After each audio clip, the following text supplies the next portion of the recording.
queridos amigos e irmãos, hoje a Igreja celebra a festa de São Joaquim e de Santa Ana, os avós de Jesus. Ontem nós celebramos o primeiro Dia Mundial dos Avós e dos Idosos, instituído pelo Papa Francisco, com o tema Eu estou contigo todos os dias. Muitas pessoas idosas pensam que não tem mais nada para oferecer aos outros. Mas o Papa Francisco, ele lembra que também a terceira idade é um momento de graça, é uma renovada vocação, um momento fundamental na história de uma pessoa. E imagino que os idosos se perguntam, mas como é possível isso? As minhas energias vão se exaurindo e não creio que possa ainda fazer muita coisa.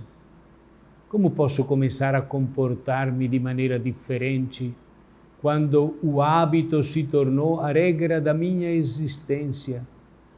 Como posso dedicar-me a quem é mais pobre, se já tenho tantas preocupações com a minha família?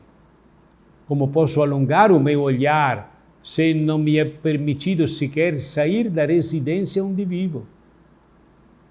Não é um fardo já demasiado pesado a minha solidão?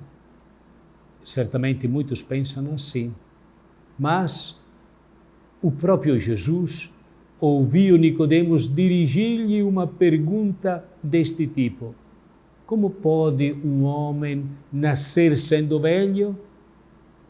Isso é possível, responde o Senhor, abrindo o próprio coração à obra do Espírito Santo que sopra onde quer. Com a liberdade que tem, o Espírito Santo move-se por toda parte e faz aquilo que quer. Como o Papa falou já mais de uma vez, da crise que o mundo atravessa, nós não sairemos iguais. Sairemos melhores ou piores. E oxalá não seja mais um grave episódio da história cuja lição não fomos capazes de aprender.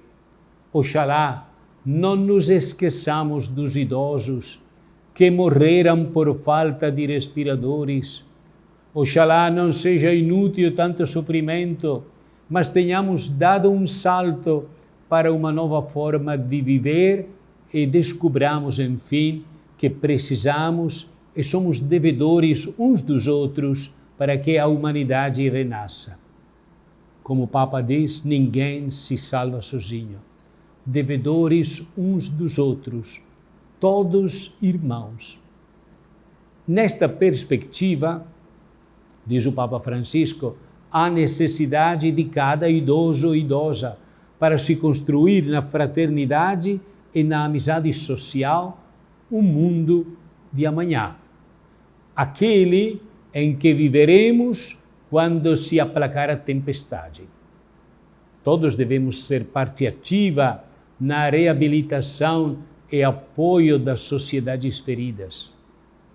E entre os vários pilares que deverão sustentar esta nova construção, há três que também cada idoso e idosa, melhor que outros, podem ajudar a colocar.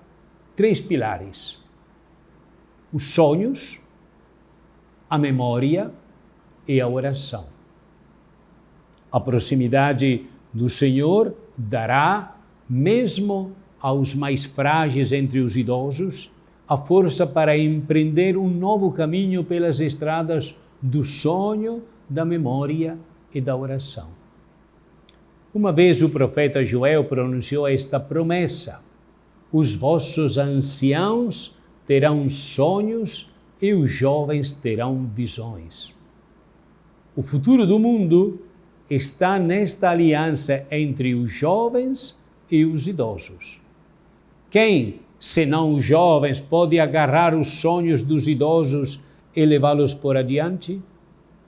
Mas para isso é necessário continuar a sonhar. Nos nossos sonhos de justiça, de paz, de solidariedade, reside a possibilidade de os nossos jovens terem novas visões e juntos construirmos o futuro. É preciso que também os idosos testemunhem a possibilidade de se sair renovados de uma experiência dolorosa, que na verdade não será a única, pois na vida deles já tiveram tantas e sempre conseguiram triunfar delas.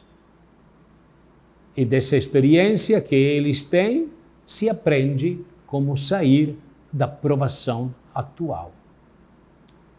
Nisto se vê como os sonhos estão entrelaçados com a memória. Pensemos como pode ser de grande valor a memória dolorosa da guerra e quanto podem as novas gerações aprender dela a respeito do valor da paz. E a transmitir isso são exatamente os idosos, que viveram a tribulação das guerras. Recordar é uma missão verdadeira e própria de cada pessoa idosa. Conservar na memória e levar a memória aos outros. Segundo Edith Bruck, que sobreviveu à tragédia do Holocausto, mesmo que seja para iluminar uma só consciência, vale a pena a fadiga de manter viva a recordação do que foi e continua a ser. Para mim, a memória, dizia ele, é viver. Pensemos também nos nossos avós e naqueles que tiveram de emigrar e sabem quanto custa deixar a própria casa, como fazem muitos ainda hoje à procura de um futuro. Talvez tenhamos alguns deles ao nosso lado a cuidar de nós. Esta memória pode ajudar a construir um mundo mais humano, mais acolhedor. Mas sem a memória não se pode construir. Sem alicerce, nunca construiremos uma casa, nunca. E os alicerces da vida estão na memória. Por fim, a oração.